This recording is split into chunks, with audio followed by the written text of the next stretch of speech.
Yang saya hormati, Assalamualaikum warahmatullahi wabarakatuh. yang saya hormati tokoh-tokoh, para tokoh agama, para kiai, para ibu nyai yang hadir pada pagi hari ini. Assalamualaikum warahmatullahi wabarakatuh. Bapak dua, ibu dua. Bapak-bapak, bapak-bapak, bukan bapak dua ibu dua. Ini kayak baca tulisan kali. Bapak dua. Ya jangan disingkat. Bapak-bapak, ibu-ibu, jangan bapak dua ibu dua. Kan bapak-bapaknya banyak, nggak cuma dua. Mulai hari ini saya adalah siapa itu? Kaderisasinya tidak jelas, jadi anggota partainya juga tidak lama, berproses dari bawah juga tidak pernah terjadi, tapi karena dia adalah anak seorang penguasa, dia kemudian mendapatkan kemewahan di atas rata-rata. Siapa yang dikorbankan? Banyak hal yang dikorbankan. Pertama, kompetisi dikorbankan, jadi tidak sehat. Dimanapun di negara ini melawan kekuasaan politik itu nggak gampang. Jadi barang busuk sekalipun diusung, kalau diusung oleh kekuasaan, instrumen-instrumen yang saya kira seperti instrumen negara, itu pasti relatif akan memenangkan pertarungan. Kan itu yang sebenarnya menjadi perbincangan. Jadi Anda bagi siapapun boleh di negara ini untuk menjadi pejabat publik. Presiden, gubernur, bupati, wali kota, anggota dewan dan seterusnya. Tapi tolong berikan pendidikan politik yang bagus bagi kita. Bahwa Anda itu berproses dari awal. Inilah yang kemudian kenapa fenomena politik dinasti itu selalu diulang. Karena prosesnya itu tidak awal. Misalnya sorry to say seperti Mas Gibran. Apakah di negara ini tak ada orang lain? Dulu muncul nama Erick Thohir, muncul nama Ridwan Kamil, muncul Sandiaga Uno, ada Bu Hovifah. Nama-nama top yang saya kira punya pengalaman dan rekam jejak yang cukup panjang. Kenapa mereka tidak bisa maju? Kalau menggunakan logikanya Bang Faisal, karena bukan anak presiden. Kan itu saja. Erick Thohir kurang apa? Bikin PSSI mantap, sekolahnya di luar, bohir. Apalagi, panjang lah ceritanya, Sandiaga Uno apalagi dan seterusnya. Tapi karena garis tangan mereka itu bukan anak presiden, tak ada privilege dan kemudahan. Sehingga harapan mereka untuk berkompetisi dalam pilpres itu hilang. Kan itu yang menjadi perbincangan kita. Bang Ade Armando saya respect dulu dengan tingkat idealismenya yang cukup tinggi. Partainya adalah partai anak muda, tolak politik dinasti. Tapi sorry to say Bang, respect saya kan agak sedikit hilang dalam konteks itu. Saya justru berharap orang seperti Bang Ade Armando ini yang jadi ketua umum PSI. Bang Ade ini kurang apa coba? Bang Ade Armando ini kurang apa? Tolong jelaskan ke kita, doktor, ahli komunikasi, pejuang HAM dan pluralisme paling depan, siap mati dan dibully demi demokrasi dan toleransi, tapi nggak punya kesempatan untuk jadi ketua umum partai karena bukan anak penguasa. Ada sekjen yang spesialis seperti Bang Raja Juli Antoni. Bang Raja Juli itu kurang gimana? S2 dan S3 nya di luar negeri, PhD, bukan kaleng-kaleng sekolahnya, nggak jadi ketua umum partai. Kan itu saja yang diributkan oleh orang, bahwa Anda punya opportunity seperti yang lain untuk terpilih jadi gubernur, jadi wali kota, jadi ketua umum partai, nggak ada soal. Tapi monggo proses yang dilakukan itu sesuai dengan kaidah-kaidah demokrasi yang itu memang dari dulu kita pertahankan. Inilah yang disebut dengan sistem politik, sistem bernegara, dan sistem demokratisasi. Ini agak ngeri-ngeri sedap Bang kalau begini ceritanya. Kalau ini akan menjadi sesuatu hal yang dijadikan portofolio ke politik ke depan, semua presiden misalnya punya mimpi supaya keluarga besarnya terjun ke politik dengan cara-cara yang melalui proses yang itu instan.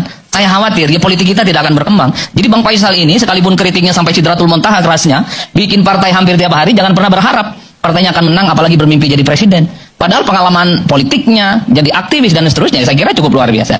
Jadi hal-hal yang semacam inilah sebenarnya secara kritikal tanpa henti harus kita bicarakan. Saya kebetulan ngajar perilaku pemilih, partai politik dan pemilu.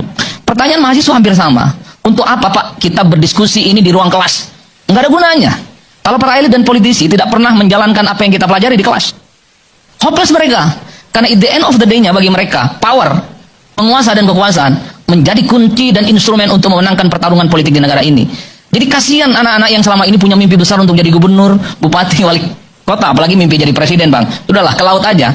Kalau kemudian masih banyak orang yang mengkonfirmasi apa yang terjadi di negara ini, soal kemudahan anak kekuasaan itu untuk menjadi pejabat publik, sesuatu hal yang lumrah.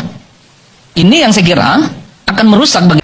Ya, halo teman-teman, kembali lagi bersama saya di channel ini, channel Indonesia 2045, membahas seputar politik, pendidikan, hingga budaya. Dan kelak kita akan menantikan dan akan menyaksikan ya Indonesia Emas tahun 2045 sesuai harapan dan cita-cita bangsa kita. Nah, sedikit banyaknya tadi kita mendengarkan penyampaian dari Bung Adi Praitno Ya ini pengamat politik yang saya nilai netral, ya tidak memihak pada siapapun, ya dengan analisis yang beliau sampaikan, ya dengan pemahaman-pemahaman, pemaparan-pemaparan yang sangat mudah kita pahami gitu ya. Dan tadi ada poin-poin penting juga disampaikan oleh beliau, ya mungkin kalau saya mengutip, ada keistimewaan ya bagi anak presiden gitu ya, misalnya Presiden Jokowi gitu ya. Tapi tidak semua anak presiden juga yang seperti itu ya. Ada juga anak presiden yang mandiri gitu ya, yang mandiri, yang sadar tentang demokrasi dan seterusnya dan seterusnya. Tapi ini tadi kan membahas masalah Pak Jokowi dan anaknya Gibran, Wakil Presiden Republik Indonesia. Nah tadi dijelas disampaikan bahwa dulu muncul nama Erick Thohir, muncul nama Bu Hovifah, ada masih banyak yang lainnya tadi disebut ya. Kalau kita melihat kurang apa lagi jam terbangnya gitu ya, pengalamannya, rekam jejaknya, sekolahnya, dan tadi juga sempat disinggung Bung Ade Armando lah yang misalnya cocok, kurang apa lagi Ade Armando gitu ya, pejuang HAM dan toleransi. Ya dulu beliau pernah kena hajar lah gitu ya pada saat ada aksi demonstrasi itu kalau nggak salah. Lalu kemudian ya sekolahnya dan lain-lain, tapi tidak jadi ketua umum partai. Nah Kaisang kita lihat di PSI misalnya baru 2 hari 3 hari langsung jadi ketua umum partai politik. Ya padahal pengalamannya apa sih, pengalaman Kaisang misalnya di dalam dunia perpolitikan, apa sih sekolah Kaisang misalnya, rekam jejaknya atau apapun yang pernah dilakukan. Tapi karena dia anak Presiden Jokowi, ya mungkin ada keistimewaan tertentu lah gitu ya. Tadi juga sampai kita tadi mendengarkan masih banyak ya, emang nggak ada yang lebih layak dari Gibran misalnya gitu. Tapi ini memang saya rasa video yang sudah lama ya teman-teman ya. Ini komentarnya 2 bulan lalu ya, komentar terakhir ya. Tapi kita ulaslah kembali ya, saya rasa nanti teman-teman juga mungkin bisa memahami ya satu sama yang lain. Nah tentu memang banyak sebagian orang berpikir bahwa Gibran ini sebagai mempresentasikan ya anak-anak muda gitu ya. Misal kita sebutlah sebagai perwakilan anak muda lah untuk duduk di kursi pemerintahan. Tapi tadi seperti sampaikan, prosesnya itu yang dianggap instan gitu ya, tidak berproses dari bawah dan seterusnya dan seterusnya. Makanya tak heran jika kita melihat banyak orang yang menuntut Gibran itu diadili, ya bukan diadili ya, dimakjulkan gitu ya. Ada yang mengatakan Gibran dicopot saja. Dulu sebelum dilantik ada yang mengatakan Gibran batal dilantik, Gibran tidak cocok dan tidak layak dilantik sebagai RI 2 dan seterusnya dan seterusnya.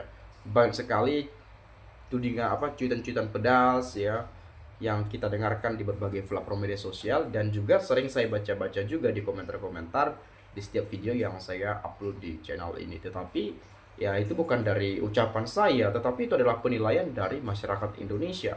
Dan teman-teman yang mungkin mengikuti channel ini ya pasti tahu gitu ya bagaimana penilaian dari teman-teman kita perihal situasi-situasi yang terjadi di negeri ini.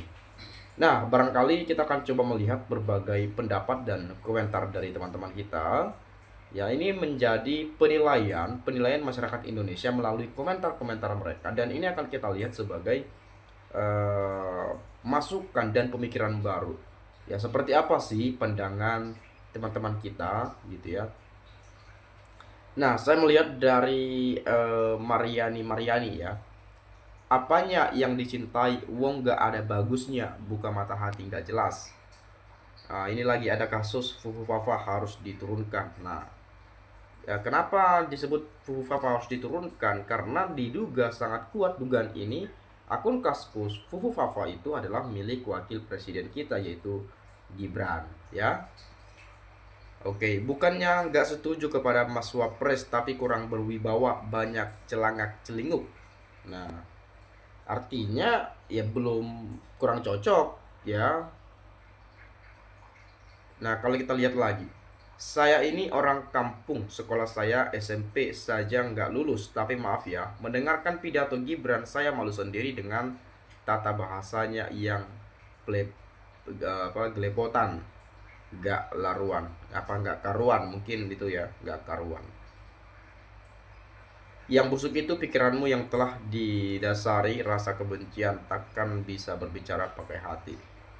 Ini bukan mengenai hati ke hati, teman-teman. Ini bukan perihal hati, tapi ini perihal pengalaman, perihal rekam jejak yang membawa bangsa ini, bangsa sebesar ini. Bukan perihal hati ke hati. Janganlah, ini bukan tentang cinta-cintaan lah gitu ya. Tapi ini tentang bagaimana negara ini bisa dinahkodai ya, ke arah yang lebih baik, ke arah yang lebih maju, dan segala macamnya. Makanya kemarin kan banyak tuh, kalau nggak salah teman-teman mendengarkan Gibran jadi ban serap lah, ban yang bocor lah, dan seterusnya seterusnya.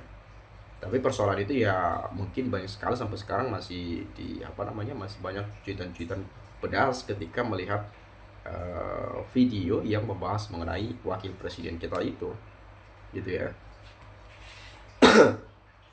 Nah, kemudian orang macam Gibran ini adalah sumber daya potensial bagi oligarki. Indonesia sebenarnya melimpah stok orang pintar, cerdas, kritis, dan bertalenta brilian.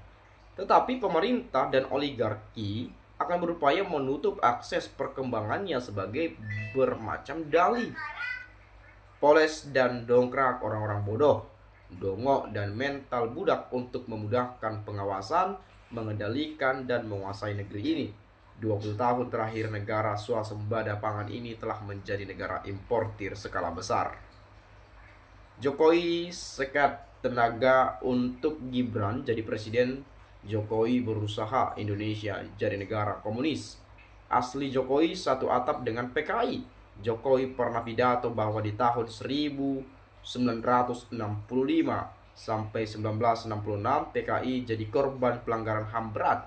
Jokowi itu mafia kelas Yahudi. Jokowi jago jual beli hukum.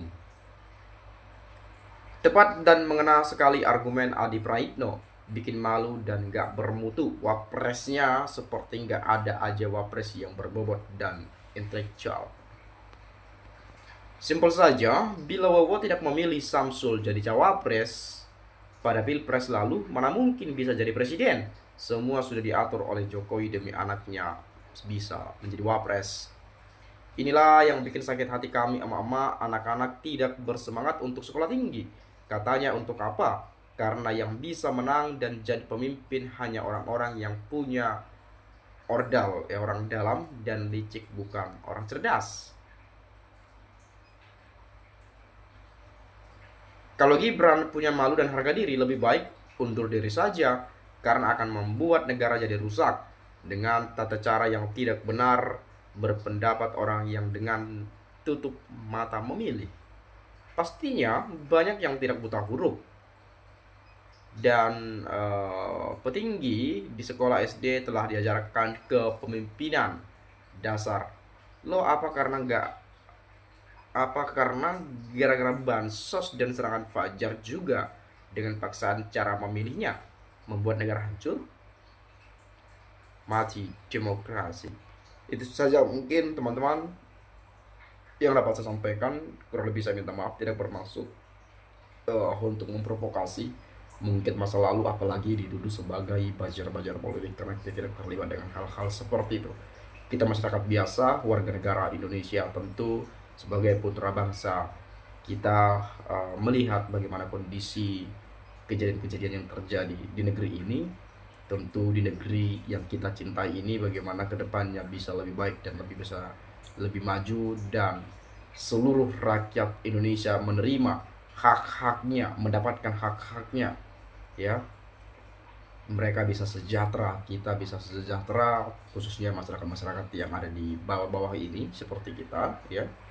Tentu kita mengharapkan bagaimana sosok pemimpin yang tegas, adil, dan jujur. Dan kalau kita melihat bagaimana ke depan bangsa ini bisa menuju Indonesia emas seperti harapan dan cita-cita bangsa kita pada tahun 2045 sesuai channel ini Indonesia 2045. Itu saja mungkin. Terima kasih. Saya ucapkan sekali lagi terima kasih. Salam inspirasi, salam NKRI harga mati.